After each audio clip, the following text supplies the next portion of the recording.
8h45, ces élèves attroupés à cet endroit ne sont pas en récréation.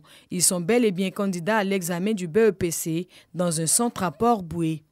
Avant le démarrage des épreuves, ils participent à une fraude organisée. En témoignent ces images des caméras de surveillance. Il y a une sorte de partage de cris, ça communique. Et nous avons interpellé le chef de centre qui nous a fait savoir que les sujets n'ont pas encore commencé. Par contre, ailleurs, les sujets ont commencé. Et donc ces mouvements-là, nous les notons, nous les portons à la connaissance de la DECO pour que ce qui doit être fait soit fait. À partir de cette salle, les informaticiens ont accès à plusieurs centres de composition du pays. Pour la seconde journée, nous vous laissons découvrir par vous-même l'ambiance dans quelques centres. Donc l'image que nous avons observée ici a été aussi observée par le point focal qui est sur place. Et même le chef de centre, en principe, a observé la même image. Puisque quand nous nous zoomons, c'est le même reflet qui est fait sur tous les écrans qui ont cette caméra connectée. Le téléphone portable est devenu le roi de la tricherie. Un smartphone que l'on va consulter discrètement dans les toilettes. Pourtant, le règlement est clair.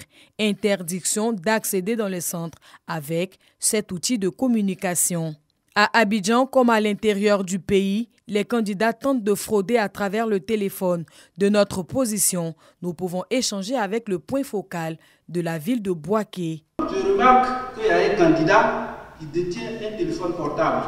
La présence de ces caméras a joué un rôle important, non seulement pour détecter les fraudeurs, mais aussi et surtout pour les dissuader, pour les empêcher même de frauder. Mettre à nu les fraudeurs et les sanctionner, c'est l'objectif de l'installation de la vidéosurveillance. Chaque centre dispose en moyenne de 12 caméras. Les centres étant différents, nous aurons des centres qui peuvent avoir jusqu'à 16 caméras et l'ensemble de ces caméras-là dans les différents centres est renvoyé à la tour de contrôle. Les caméras ont un champ large. Certaines ont même accès aux salles de classe. Sur ces images, une candidate prise en flagrant délit de tricherie. Elle sera remise à la Commission nationale de discipline. Nous interpellons le chef de centre ou soit le chef de secrétariat qui, lui, à son tour, va enclencher le mécanisme qui permet de faire la fouille corporelle.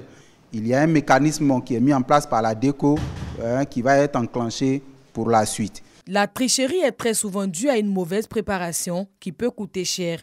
Ajournement de l'épreuve, annulation de la candidature, blâme, interdiction de se présenter aux mêmes examens pendant 1, 2, voire 5 ans, selon la gravité du cas. En 2020, 16 428 cas de fraude ont été enregistrés. L'année dernière, ce chiffre a diminué du tiers. 11 227 candidats et 309 acteurs sanctionnés pour fraude et faute professionnelle. Tous ces résultats sont à mettre à l'actif du système de vidéosurveillance. Les candidats au bac sont donc avertis.